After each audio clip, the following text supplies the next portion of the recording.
The Tale of the Squirrel and the Little Mouse. Affirmation: I like being myself.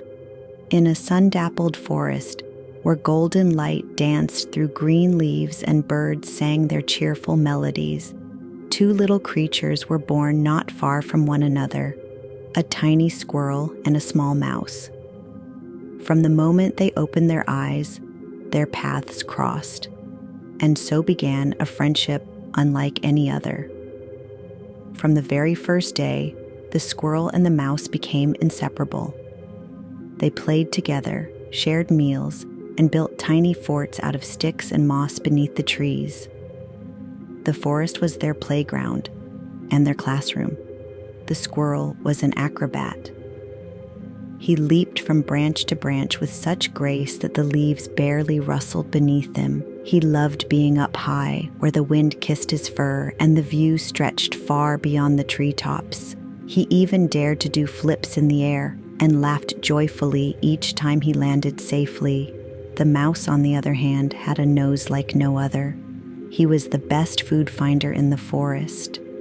Mushrooms, berries, seeds, he always found the tastiest, ripest, and juiciest ones. He knew which plants helped you heal and which ones were good for your tummy. He was a quiet explorer, always close to the ground, always noticing the little details others missed. They were different, but their differences fit together like puzzle pieces. One taught the other, and the other taught back. The squirrel showed the mouse how to climb small tree trunks and balance on low branches.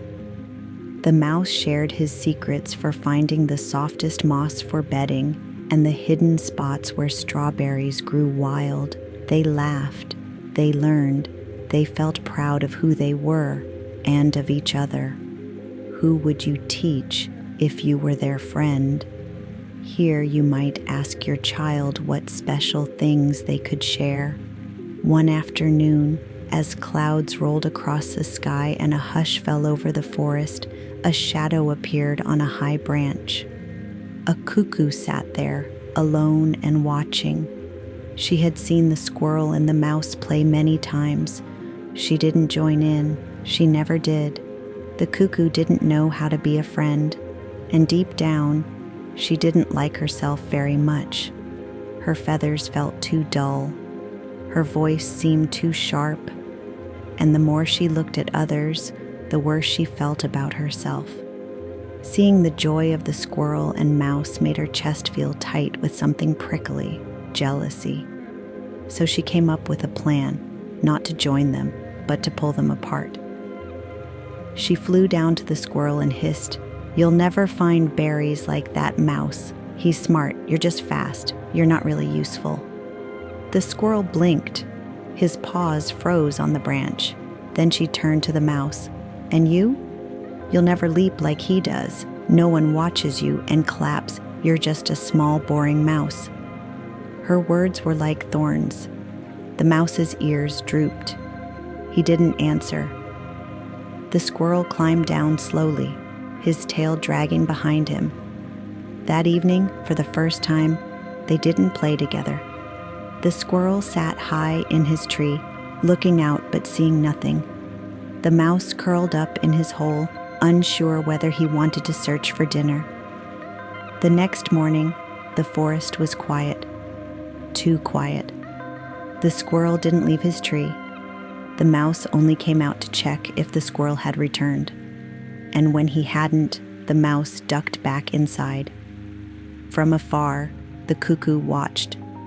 She thought she had won, but her chest still felt heavy. She didn't feel happy. She didn't feel proud. Because meanness never makes us feel better. Not for long. That night, two worried forest mothers met beneath the biggest oak. They had noticed the silence. They had seen the sadness. And they knew something needed to be said. Together, they called to their little ones and sat them down. The squirrel's mom spoke first. "My sweet one, you are incredible. You leap through trees like the wind itself. That is your gift, your spark. You don't need to be like anyone else to be special." Then the mouse's mom added, And you, my little explorer, you find the treasures of the forest that feed us all. You notice what others miss. That is your talent. That is your magic. Both moms smiled and said together, "You don't need to be each other. You already are enough. You are loved exactly as you are." The squirrel looked at his paws.